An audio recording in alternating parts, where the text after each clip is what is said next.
Hello everyone. Today we're going to talk about how you can be competitive with buying a home this year now that we're in winter and we're about to see some things happen. So here we go.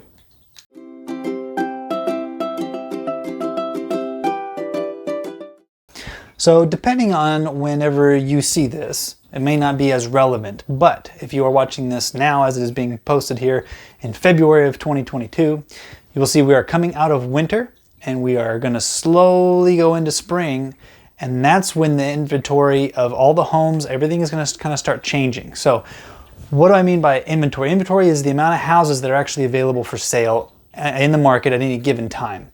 In the wintertime, people pretty much pump the brakes on buying and selling homes, but it's mostly selling homes. People don't usually want to move through the holiday season. They want to save that for the spring when the kids are out of school, when there's breaks and things like that where it makes more sense. So we're going to start to see more inventory come back onto the market, which usually means there's more opportunities to purchase. Now, what I've noticed from people that I've had that have been trying to buy homes all through winter, and there have been a few of them that I'm working with, is that it's still very competitive because there's so few houses on the market. There's actually a lot of competition on them, and they're having to really overbid what they really want to do. They're going higher than they want to go, and it's tough because it's pulling them out of their comfort zone just so they can have a competitive offer. So now what can you do to have a competitive offer? So first you got to talk to your loan officer, whomever that is.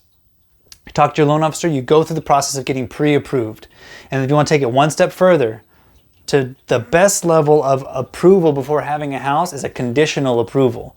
That's when your file has been completely underwritten, so an underwriter has reviewed your financials and says you are good to go to buy a house based on the parameters that you set. So a certain purchase price, a certain type of property.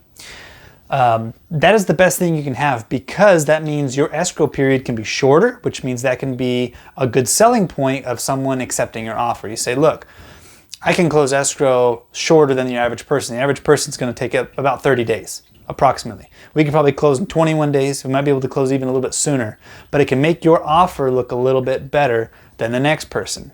Okay, so be conditionally approved. It's a great way to do it. You get everything checked out up front. You get all your documentation up front. If there's anything hinky or weird with your situation that you need to work on, you'll find it out during that process. So then when you find the property, it's just the contract being reviewed and the property getting an appraisal. Those are the only two things that have to really be underwritten at that point. So it's a very quick process. So that's what I suggest. You gotta talk to a loan officer, you gotta get pre-approved. And then at least conditionally approved if you want to be competitive on time. Now, if you want to be competitive on money, you got to find out what you're actually pre-approved for, and you need to purchase below that number. Because what's going to happen is you're going to have to probably offer above whatever your asking price is to be competitive against other people. And it's going to be tough.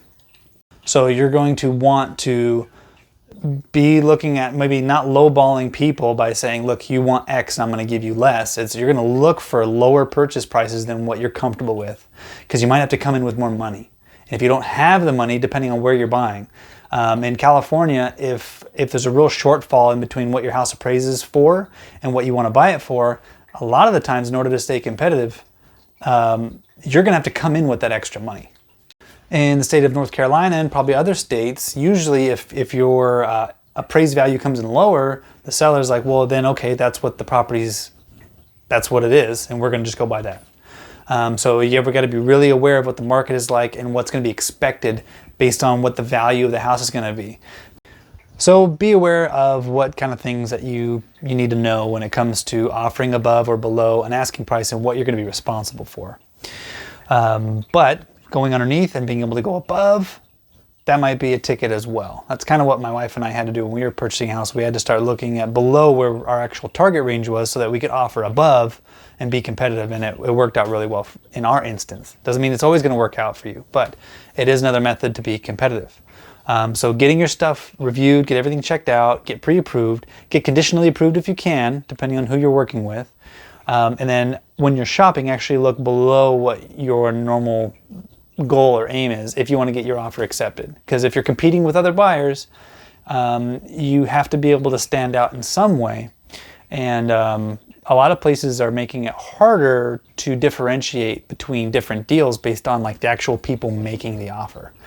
You used to be able to submit like a letter where you could say who you were, what your family situation was, what your work situation was, and why you love the house and why you want to buy it. So that the sellers could actually put a face to the names of these people. In some places, they've kind of gotten away with that, saying, well, that opens up doors to discrimination and all kinds of stuff. So basically, it's made everyone is being judged based on numbers and their name. So somehow that's better. I don't know. It doesn't sound like it to me, but that's just how it is. So anyway, that's it for me today. If you like this content and you want to get more of it, please like the video, subscribe, share it. I'm trying to get more of this information out before spring comes around and it's another big boom of people looking to buy, and just educate people as best we can here. So have any questions, comment down below, and we'll catch you next time. Peace.